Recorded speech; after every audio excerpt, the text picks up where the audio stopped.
Oi, mãe. Oi, filha. Hoje é tarde, né? Boa tarde, mamãe. Boa tarde a tudo e a todos. Então, mais uma vez, não tivemos a oportunidade de ouvir nossos amigos, né? A equipe do Despertar da Consciência pela Rádio Boa Nova. E nós estamos para fazer um fechamento daquele nosso bate-papo que iniciamos na semana passada, que nós falamos sobre o que mesmo? Estamos iniciando, fazendo um apanhado, né, do bloco de estudos, né, de domingo. Mas qual o tema? Pamela, poderia repetir para mim? Dever e caridade. Isso. Foram 32 séries. Não guardei. E 32 programas, né? Foram 32 programas em que nós pudemos trabalhar essa parte do que é o dever e o que é a caridade. Na primeira parte foi dado assim um apanhado geral, porém com um tom aprofundado do que seria dever e o que seria caridade. E na segunda parte, né, que se encerrou no dia 21 de agosto, falando sobre a caridade, o dever e a caridade interna, né? Então, nós falamos, né, os pontos gerais do dever, da caridade, né, que o dever é a busca dos efeitos, né, a sanar se nós pudermos assim resumir o que seria dever, o que seria caridade, é buscar o dever no sentido de buscar os efeitos de uma causa. E no caso, a caridade é a busca da causa, né? E para que isso não pode, eu te dou. É a busca do... Como é que se fala? Da causa visando sua promoção. Então, como alguém falou para mim na semana passada, primeiro eu busco sanar os efeitos, buscar remediar, porém, em paralelo a isso, eu tento sanar, eu tento promover, transformar esse processo. E o mais importante é que essa busca, ela é mais interna do que externa, porque é como diz o nosso amigo Sebastião Camargo, lembrando as palavras de Buda, que ele se transformou, se iluminou, sem mover um músculo da sua face. Porém, hoje ainda precisamos, até mesmo por uma causa interna, buscar fatores externos para sanar o interno. Porque para Buda possivelmente tenha sido mais fácil, porque ele já estava acostumado a isso no seu ambiente, porque ele já estava no hemisfério esquerdo do país de origem oriental, e isso já estava arraigado em sua raiz e, claro, já trazia isso com ele. Porém, para nós que estamos auxiliando na transformação de uma história voltada mais à materialidade, ao imediatismo, o desafio fica maior, porque essa busca, ela sempre foi externa. Então, hoje nós estamos aprendendo com esses luminares orientais a nos transformarmos internamente. E hoje coube ao fechamento desse trabalho buscas de exemplos de como nós podemos, dentro e fora de nós, trabalharmos tanto o dever e a caridade. Você está falando no combate de um efeito, de uma causa. Primeiro se há de combater a causa para depois o efeito. É a mesma coisa. Ao contrário, mozão. Primeiro o efeito, depois a causa. Desculpe, tem razão. Eu confundi. E por quê? Como você estava hoje comentando que o Faustão falou com relação da cirurgia bariátrica, que com o tempo ela tende a voltar. Por quê? Eu tenho em mim que essa cirurgia é para que você possa se autoeducar. De certa forma, ele falou sobre isso. E aí, ele se autoeducando é a mesma coisa. Quando a crise está mais forte, é como os alcoólatras, né? Como as pessoas que usam qualquer tipo de droga, cigarro, bebida, ou qualquer uma. Ela, para que você possa de repente dizer assim, apesar de que eu já ouvi o Sebastião falar, que quando você quer, você diz para e para, né? Mas eu acredito que cada organismo é um organismo. Então, supondo que ainda seja aquele organismo que não tem aquele pulso de dizer eu vou parar agora e parar, e acontece que em meio à crise é muito difícil você debelar uma causa de uma situação. Você precisa ver o efeito dela, porque se muitas das vezes, né, no teu corpo um dente pode estar inflamado e você sentir a dor no dedo do pé. Então você precisa saber primeiro de onde vem essa dor. E aí, como você falou, né? Um exemplo seria essa cirurgia bariátrica, né? No sentido de você, assim, não só eliminar os efeitos, mas promover a causa, né? No sentido de você entender como é que esse processo ocorre. Então, na verdade, é um trabalho de busca incessante dentro de nós mesmos, né? Que me fez lembrar aqui as pessoas que têm o câncer.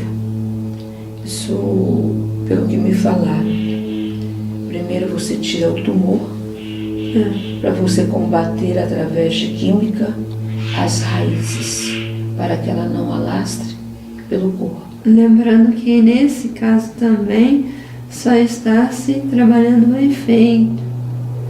Porque algo fez nascer aquilo ali, né? É verdade. Então,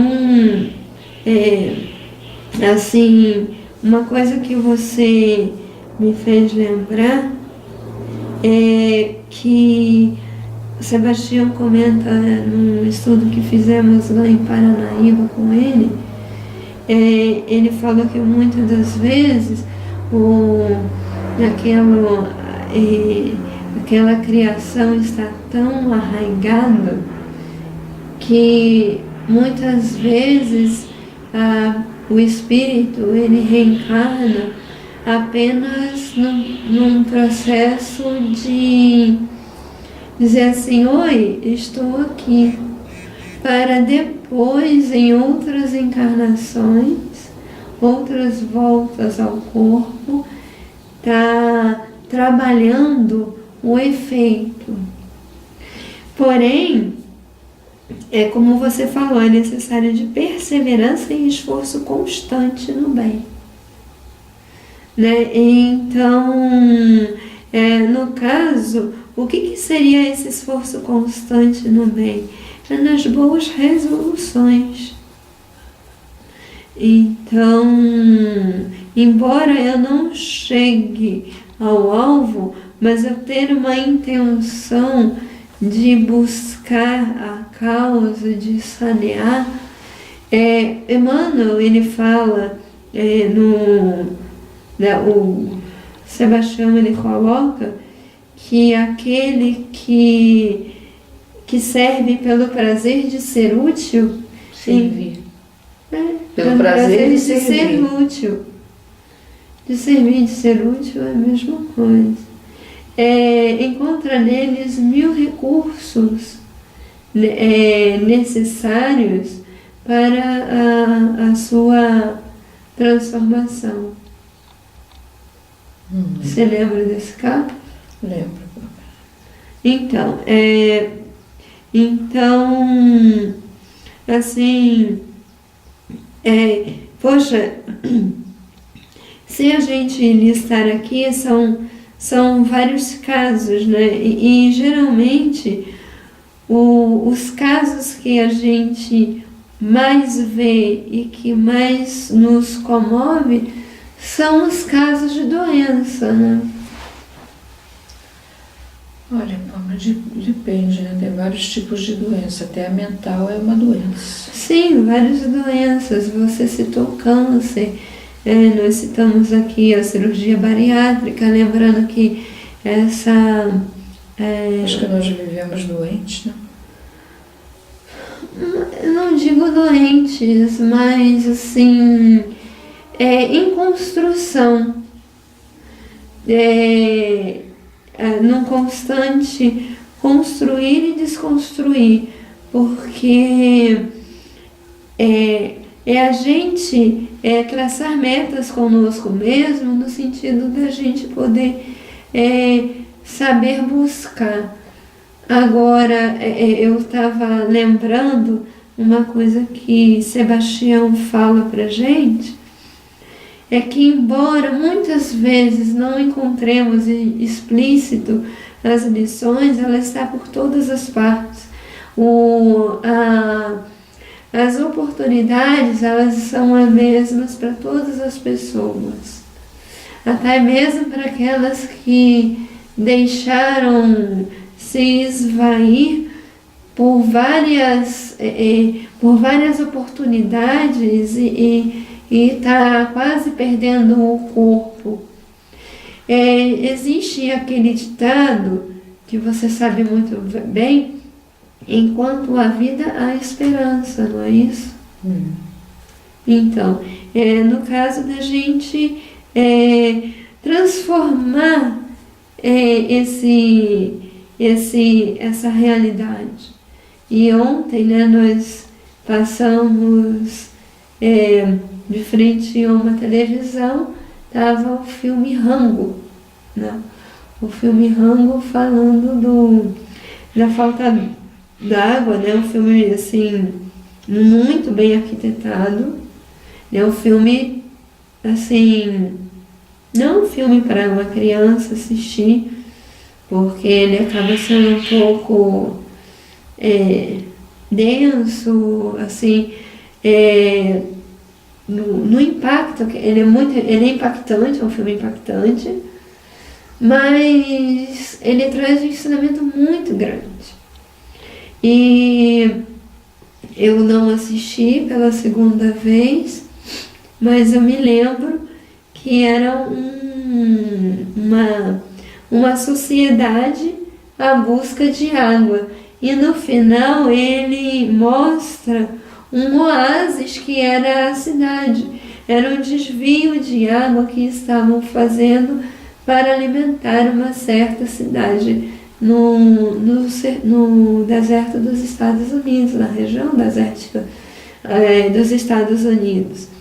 E uma cena que me chamou a atenção foram vários micros lagartos correndo atrás daquela gota d'água, né? E o Sebastião fala que existem animais correndo na velocidade de um cavalo a galope atrás da sua presa. Camille Flammarion, em Deus da Natureza, que fala isso. E a nossa vida, você uma coisa falou, eu achei bastante interessante, você percebendo ali um macro e um micro, não é isso, moça? Pode, assim, explicar sobre isso? Eu preferia que você falasse mais um pouco para mim, porque depois do almoço me dá uma era sonolência. o lagarto, né? Que você viu nele várias... Sim. Não é que eu vi nele várias coisas. Eu olhei para o nosso corpo e, através dos estudos que a gente vem fazendo com o Sebastião, nós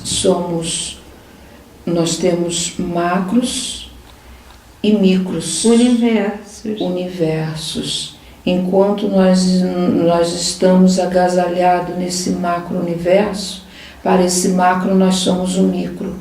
E se colocarmos um estudo, um esclarecimento maior, dentro do nosso universo nós vamos encontrar outros universos menores que estarão também acoplando outros universos menores ainda até o infinito.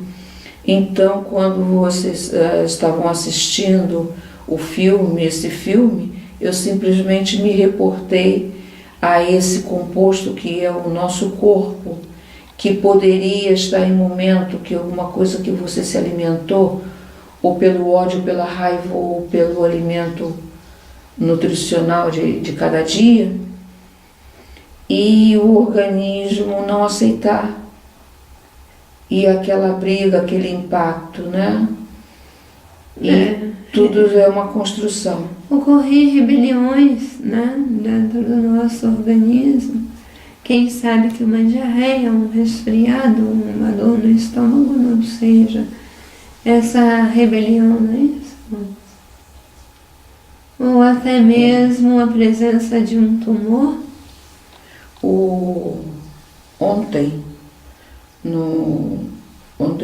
Sexta-feira, dando uma olhada no verdadeiro homem de bem,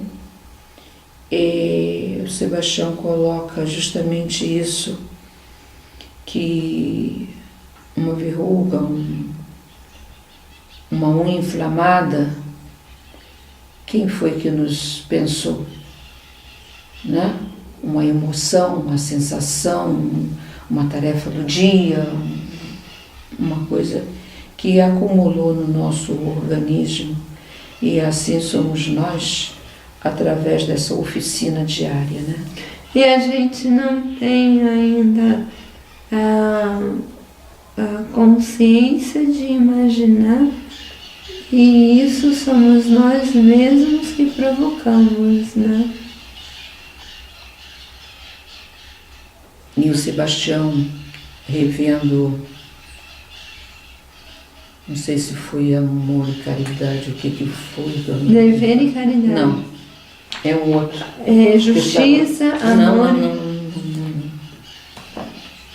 Um outro que eu estava vendo hoje, na vinda no Rio de Janeiro para cá, que o Sebastião, ele coloca mais ou menos amor e isso. instrução? Eu acho que é, Tom. Desculpa.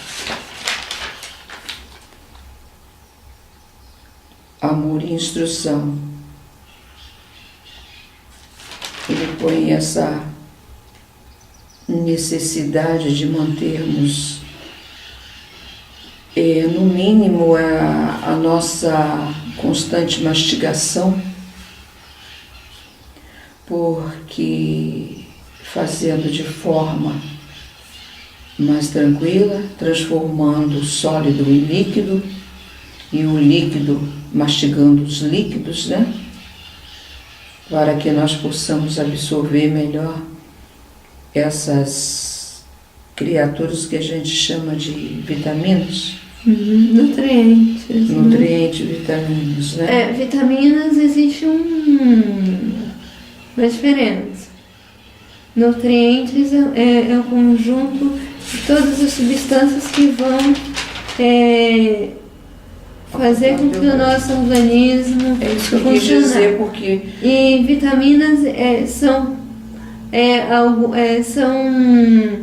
substâncias específicas desses nutrientes. Mas o conjunto não é uma... Não, o conjunto são nutrientes. Então, eu falei dentro desse conjunto de nutrientes eu tenho as vitaminas, os sais minerais, os carboidratos, as proteínas e lipídios.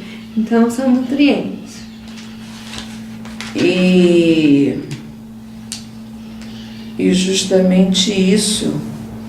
E quando ele fala também de Kardec, que buscou estudar a filosofia, a teologia, o magnetismo, justamente para poder situar no problema de cada um, para fazer esses estudos e colocar ao nosso alcance, através do tempo, né? Porque Kardec já nos deixa essa literatura há mais de 160 anos.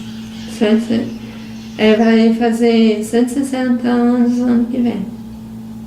E então ele fala que ele procurou palmilhar a 560, 540, né? O 540, 560 do Livro dos Espíritos, porque tudo evolui, né? Desde o átomo primordial até o arcanjo, né? Matéria primordial, átomo primitivo. E também a 560, todos nós vamos passar por todas as lições do universo e aprender gradativamente em todas as partes, a presidir todas as coisas. E aí quando ele fala, sabemos pelo menos presidir a nossa mastigação? Tudo é um trabalho, assim, bem devagar, porque a gente precisa entender que somos feixes de energia, então nós precisamos conhecer para respeitar. E somos feixes de energia que a qualquer momento levamos choque, né, Borna? Sim. Só o fato de alguém encostar às vezes na gente e não aceitamos aquilo, a gente já cria um problema enorme. Então, esses feixes de energia, ele tem que ser contidos para que a gente possa ter esta evolução, que não é uma coisa simples, tanto é que Paulo tinha Saulo tinha enormes conhecimentos, mas no entanto só depois, quando ele visualiza Jesus e ele passa a estudar esse Jesus que ele ouvia falar pela perseguição dos católicos, né? Dos cristãos, porque naquela época não tinha católico ou qualquer religião, acho que eram cristãos. Cristãos. Católico, mas não era. Só surge a partir do século V. Então, e a partir disso a gente tem que estar sempre estudando, estar sempre avaliando, domesticando, até que alcance uma maturidade orgânica, né? É um eterno transformismo. No universo mental, universo corporal, perispiritual e mental. Então, assim, como a gente estava falando agora há pouco, né? É um eterno transformismo, porque nós vamos cada vez mais buscando novas fontes. É como, né, a mamãe se referiu à operação bariátrica, à cirurgia bariátrica do Faustão, lembrando que o Faustão concedeu uma entrevista ao Jô Soares no programa dele, na TV Globo, que foi ao ar na madrugada de sábado, e que ele falou uma coisa que eu achei belíssima, que tudo aquilo que ele passou como jornalista, como repórter, o auxiliou a ser o que ele é hoje. Ele, além de ser repórter esportivo, ele cobriu os grandes incêndios ocorridos no Brasil na década de 70, o Joelma, o Andraus, em São Paulo. Eu falaria os mais trágicos, né? Porque se você fala assim mais grande, parece que seja um sensacionalismo em cima da desgraça dos outros, né? Eu não sei porque eu não assisti. Eu também não assisti, ouvi falar do Joelma, eu era garota, mas eu acredito que a gente tem que falar de um certo jeito, porque não deve ser uma situação muito fácil. Quem está partindo da vida numa situação dessa ou parecida, e os seus familiares, né? E na verdade é tudo conforme a necessidade dessa parte maior, né? Porque nós falamos graças a Deus, mas ainda não sabemos que Deus nós servimos, né? E é coisa que uma pessoa que fazia uma palestra lá no Flora, ela estava comentando, ou melhor, ela comentou conosco que o seu filho, ela aguardava o seu filho que estava demorando. E ela soube de um acidente ali por perto. E ela estava preocupada que fosse com o seu filho. E aí alguém chega e fala assim, olha, houve um acidente ali, mas não teve nada com o seu filho, não. Ela, graças a Deus. Então quer dizer, graças a Deus que não é teu filho, né? E o filho do outro. Mas a gente sabe que cada parte nossa tem uma gerência. Então, será que é o Deus do corpo? Será que é o Deus do ser espiritual? Ou será que é a consciência que gerencia todos esses universos? Por isso que a gente tem que ter uma atenção constante sobre as nossas ações, sobre aquilo que a gente realiza, para que realmente possamos realinhar todas essas partes do condomínio espiritual, e por isso o dever e a caridade. O dever de podermos agasalhar, respeitar, mas a caridade de transformá-los. Enquanto você fala aí, eu estava me lembrando de uma coisa. Minha mãe contava uma história, não sei se é verdadeira, mas ela dizia que tinha um povo, uma família, que Jesus ia visitar. E aí, o envergonhado de certa situação,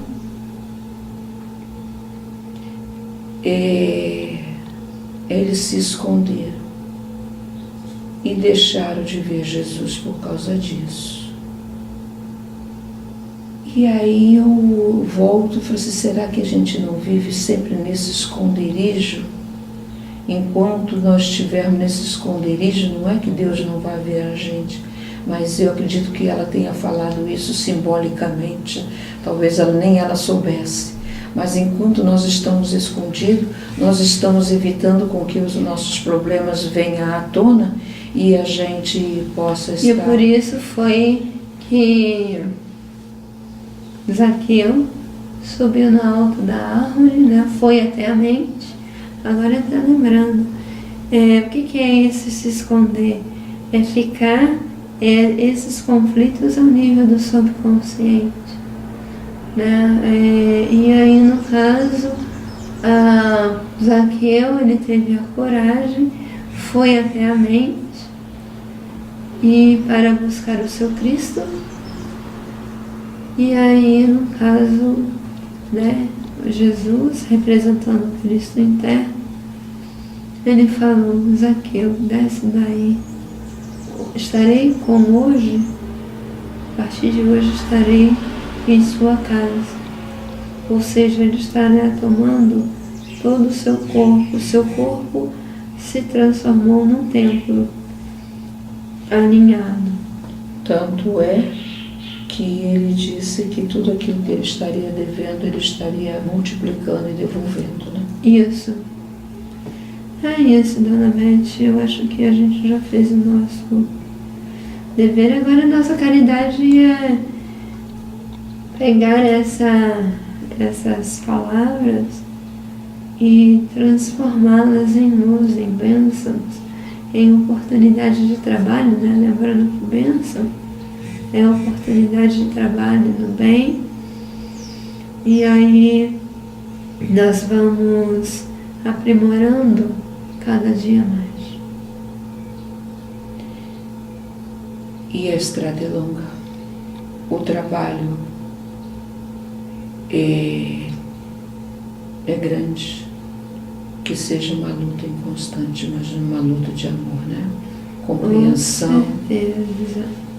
Porque mais que a gente queira ficar no nosso mundo, lá fora tem muitos que necessitam de pelo menos um abraço. É isso, moça. Obrigada. Obrigada ao nosso público, micro e macro. E estamos aqui sempre. Semana que vem, uma nova série. E estaremos comentando e postando, aguardando comentários, aguardando inscrições no canal e aguardando o nosso melhor. Até mais. Até mais, boa tarde.